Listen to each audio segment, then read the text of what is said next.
तथागत गौतम बुद्ध से लेकर बाबा साहब तथागत गौतम बुद्ध से लेकर बाबा साहब भीमराव अम्बेडकर जी तक जितने भी महामानव हुए और उनके बाद जिन लोगों ने इस कारवां को आगे बढ़ाने का संकल्प लिया और अपने जीवन को लगाया, उन सबको नमन करते हुए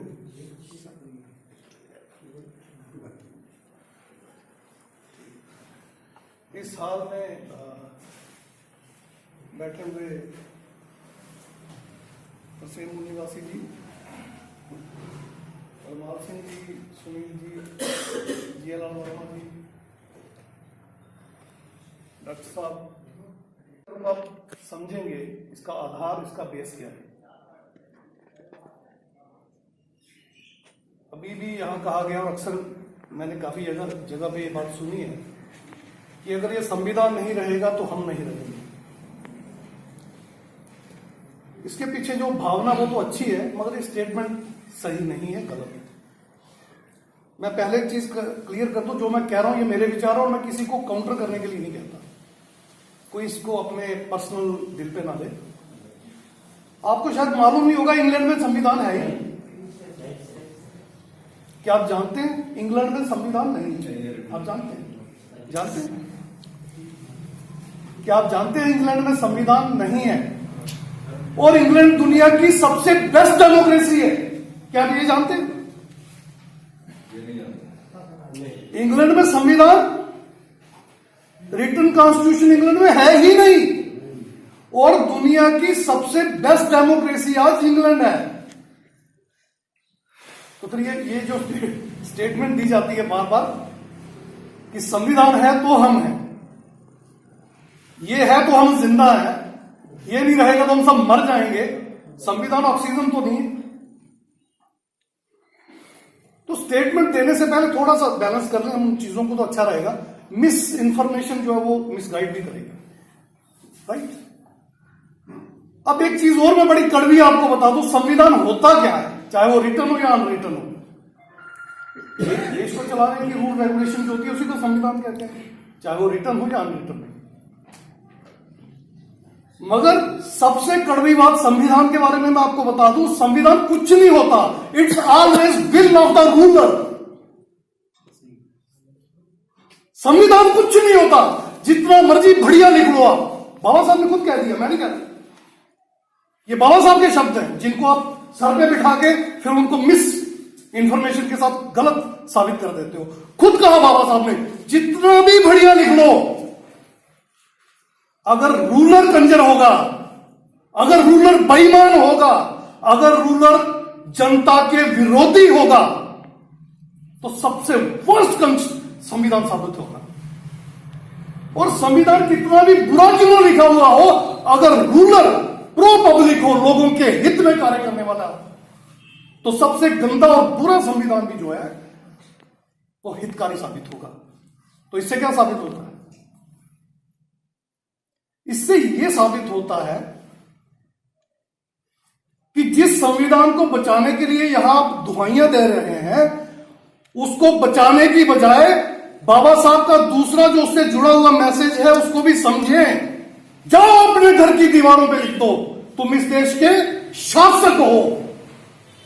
अगर तुम शासक नहीं बनना चाहते तो संविधान नहीं बचेगा, बच भी जाएगा तो तुम्हें नहीं बचा पाएगा।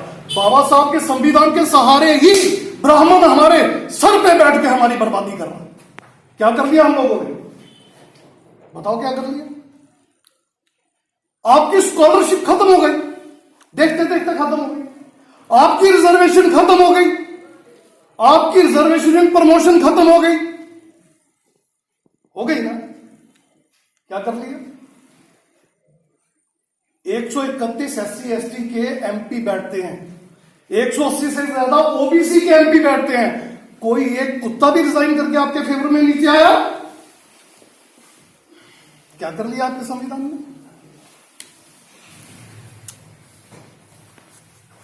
आप बाबा साहब को प्लीज मिसकोट ना करें। या तो आपको बाबा साहब समझ में नहीं आते, या फिर आपको अगर समझ में आते हैं तो आपकी बेईमानी उसको मिसकोट करने के लिए प्रेरित करती है। संविधान में जो कुछ भी हमें मिला है वो तब तक हमारे पास नहीं पहुंचेगा जब तक कि हम खुद संविधान के प्रावधानों को लागू करने वाली जगह पर नहीं पहुंचेंगे। तब तक इसकी संभावना है ही नहीं।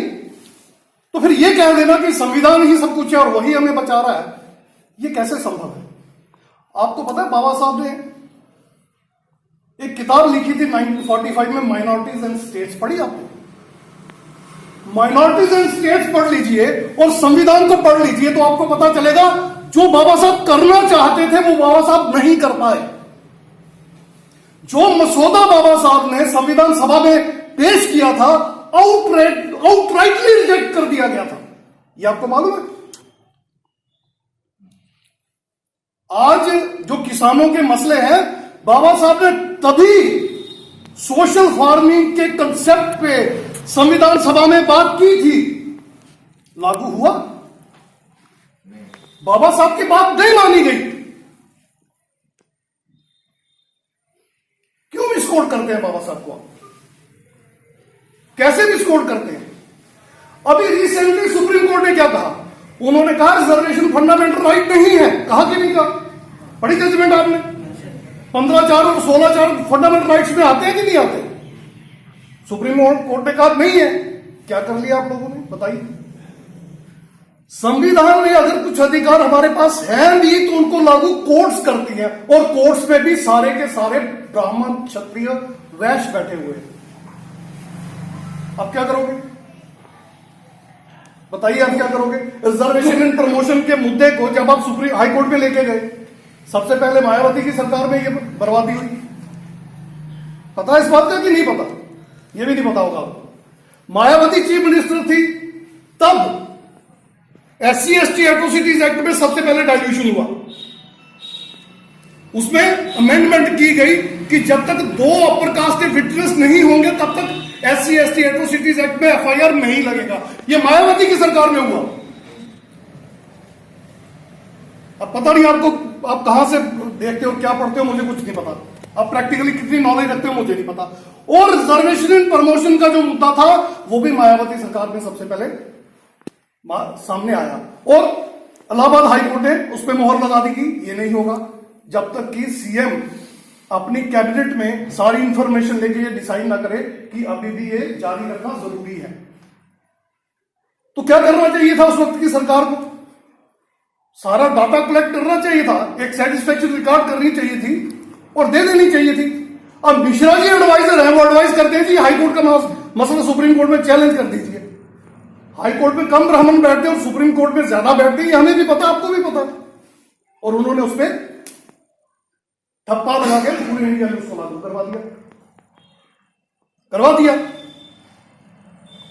वो कानून बन गया। अब वो संविधान के दायरे में हुआ।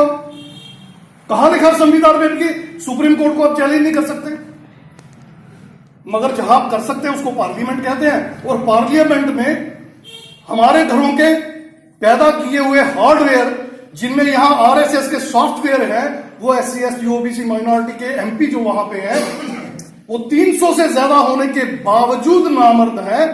बिल्कुल इंपॉर्टेंट है, कुछ नहीं कर सकते, और उन्होंने कुछ नहीं किया। हमारे सामने बर्बादी होगी पूरे संविधान की। इसी संविधान के बारे में बाबा साहब ने भी कुछ कहा था। 1947 के बाद, संविधान सभा के बाद 1949 के एंड में 26 नवंबर को संविधान का प्रारूप प्रेसिडेंट ऑफ इंडिया को सौंप दिया गया। 26 जनवरी 1950 को यह लागू हो गया। 51 में जब बाबा साहब ने हिंदू कोड बिल पास ना होने की वजह से, आर्टिकल 340 में OBC के राइट्स ना मिलने की वजह से, बाबा साहब को प्लानिंग कमीशन ना मिलने की वजह से, और एक और छोटा सा कारण था, बाबा साहब ने जब रिजाइन कर दिया, और 1952 में जो पहली इलेक्शन हुई थी इस देश में, उसमें बाबा साहब को हराने के लिए कांग्रेस ने एड़ी चोटी का जोर लगाया और बाबा साहब की पार्टी और बाबा साहब को हराकर साइड पे बिठा। यही संविधान था तब भी। लिखने वाला हार गया। अब किस मुकाबले में, किस गलत फहमी में जी रहे हैं आप लोग? कौन सी गलतफहमी पाल रखी है आप लोगों ने? कॉन्स्टिट्यूशन को लिखने वाले को हरा दिया गया इस देश में, और कांग्रेस ने हराया, इन ब्राह्मणों ने हराया, हार गए बाबा साहब इलेक्शन में।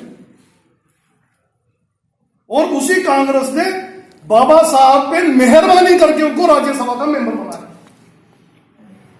आप बताओ, कॉन्स्टिट्यूशन सुप्रीम है कि वहां पावर में बैठा आदमी सुप्रीम है?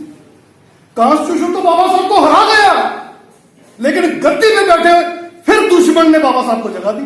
आप क्या कहोगे इसके बारे में? आप कैसे इंटरप्रेट करते हो चीजों को? और राज्यसभा में 1953 में हमारे ही बाबा साहब ने कॉन्स्टिट्यूशन के बारे में क्या कहा?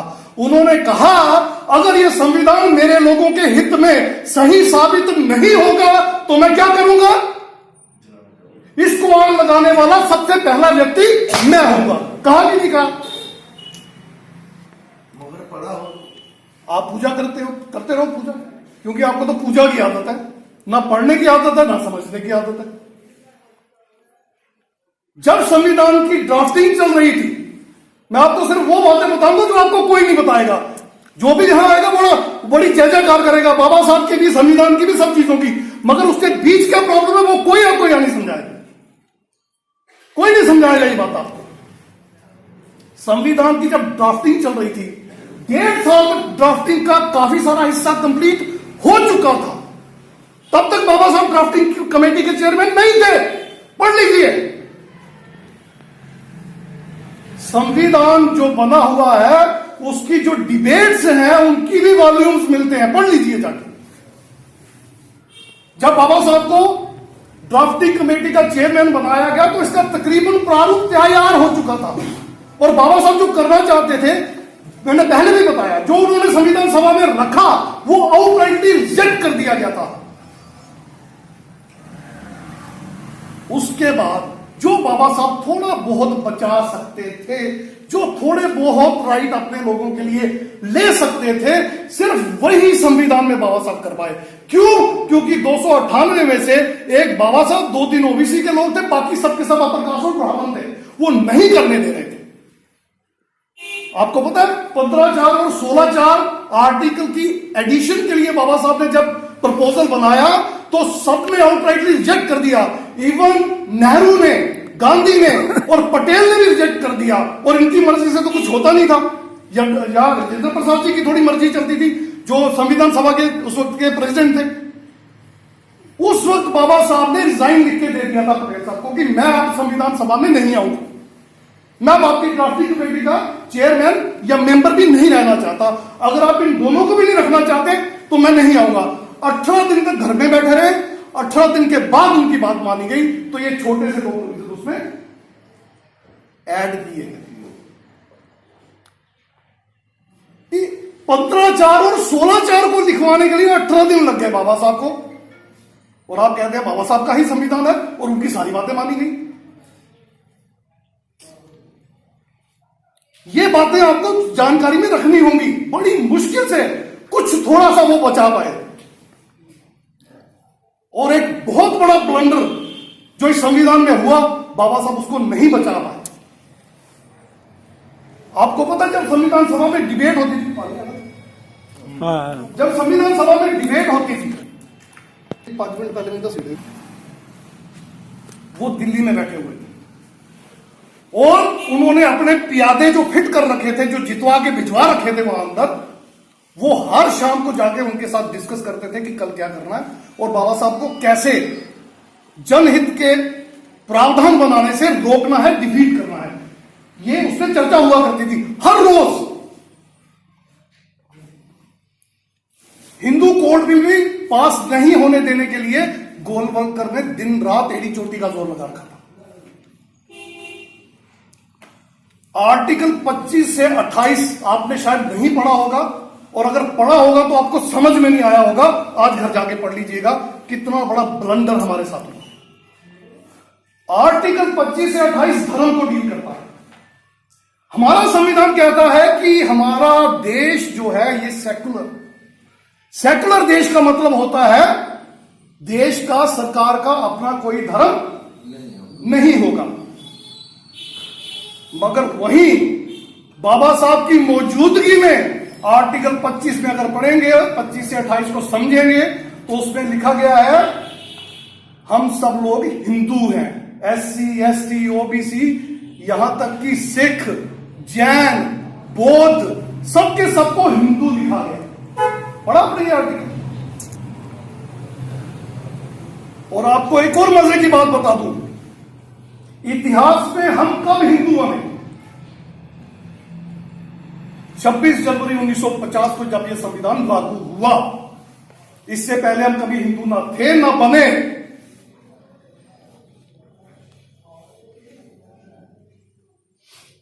अब इस बात पे आने से पहले मैं फिर क्लैरिफाई कर दूं कि मैं ये बात किस बिना पर कह रहा हूं। 1872 में पहला सेंसस हुआ भारत में, जो ब्रिटिश गवर्नमेंट ने करवाया। 1881 में उसके बाद हुआ, 1891 में फिर हुआ, 1901 में, 1911 में, 21 में, और 1931 में लास्ट कास्ट बेस्ड सेंसस हुआ। 1931 लास्ट कास्ट बेस्ड सेंसस 1931 में हुआ। 41 में सेंसस नहीं हो सका क्योंकि क्विट इंडिया मूवमेंट शुरू हो रही थी और बहुत सारा तहलका मच चुका था, इसलिए ब्रिटिश गवर्नमेंट ने सेंसस करवाने का फैसला रद्द कर दिया। उसके बाद अगला सेंसस हुआ 1951 में। मैं वापस उस बात पे आऊंगा जहां से मैंने शुरू किया था, ध्यान रखिएगा। आपको पता है इस सेंसस में SC ST OBC के आगे क्या लिखा जाता था? Untouchable depressed classes SC ST के आगे लिखा जाता था, और टचेबल डिप्रेस्ड क्लासेस OBC के आगे, क्योंकि ये SC ST OBC टर्म्स 36 से पहले नहीं थी। SC शेड्यूल 36 में बने, 1936 में, तो SC और ST की ओरिजिन वहां से हुआ, और OBC तो था ही नहीं, वो तो 50 तक भी नहीं था, राइट? तो touchable backward classes, sorry touchable depressed classes और अनटचेबल डिप्रेस्ड क्लासेस लिखा जाता था। और पता आपको रिलीजन में क्या लिखा जाता था? रिलीजन में लिखा जाता था नॉन मुस्लिम। हिंदू किसके आगे लिखा जाता था? ब्राह्मण, क्षत्रिय और वैश्य के आगे। और ब्राह्मण, क्षत्रिय, वैश्य लगातार इस बात का विरोध कर रहे थे कि हम हिंदू नहीं हैं, क्योंकि हिंदू शब्द सनातनियों को मुगलों की दी हुई गाली है, यह गाली हम बर्दाश्त नहीं करेंगे। तो जब ब्राह्मण, क्षत्रिय, वैश्य खुद को हिंदू नहीं मान रहे थे, तो हमें हिंदू मानते? वो खुद को भी नहीं मान रहे थे तो हमको मानते? इसका मतलब 1931 तक तो हम कभी हिंदू थे ही नहीं।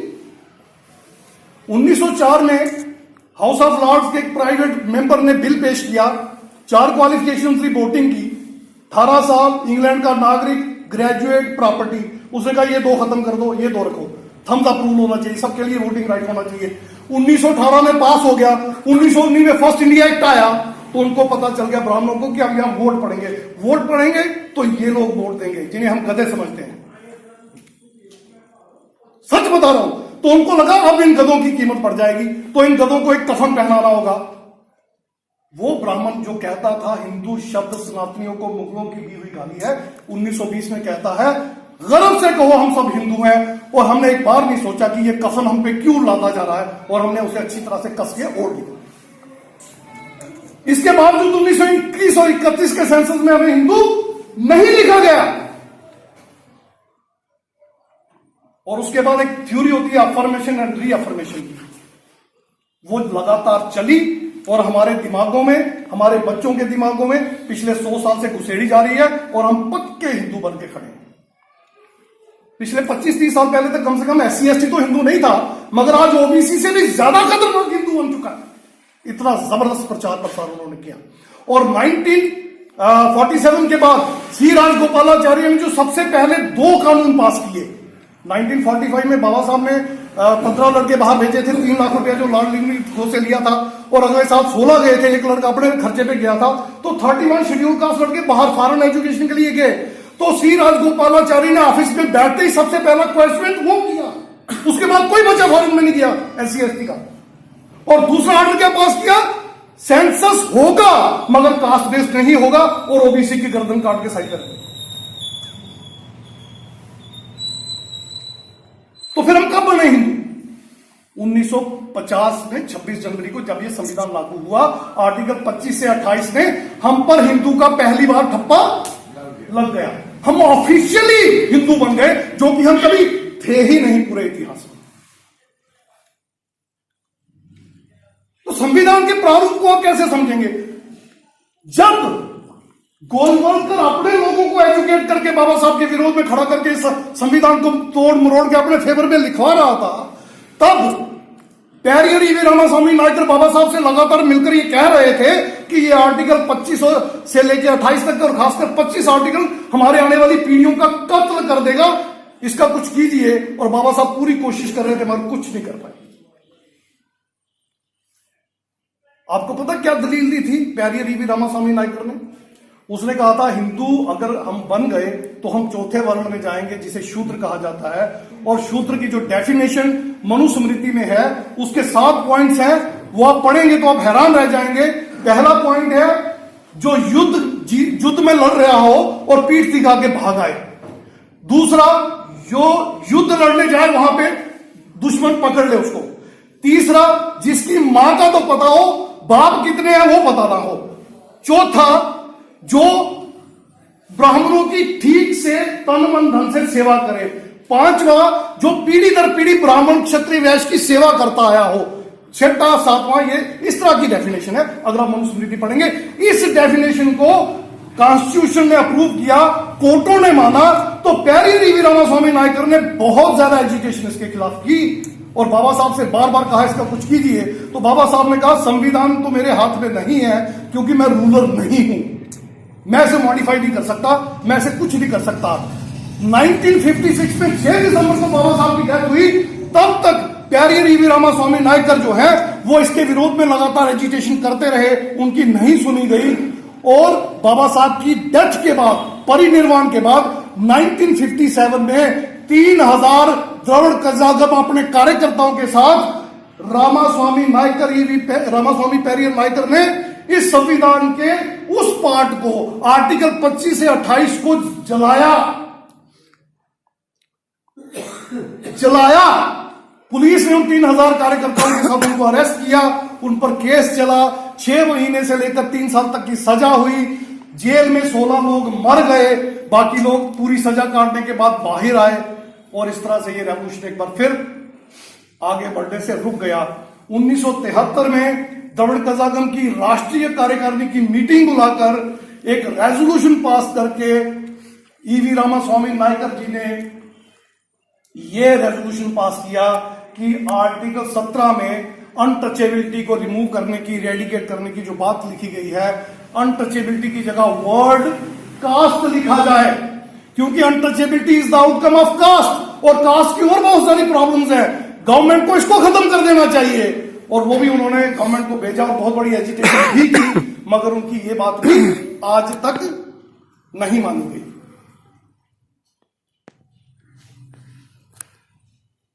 गाते रहिए हारमोनियम पे, जय भीम जय भीम, संविधान जिंदाबाद, संविधान जिंदाबाद।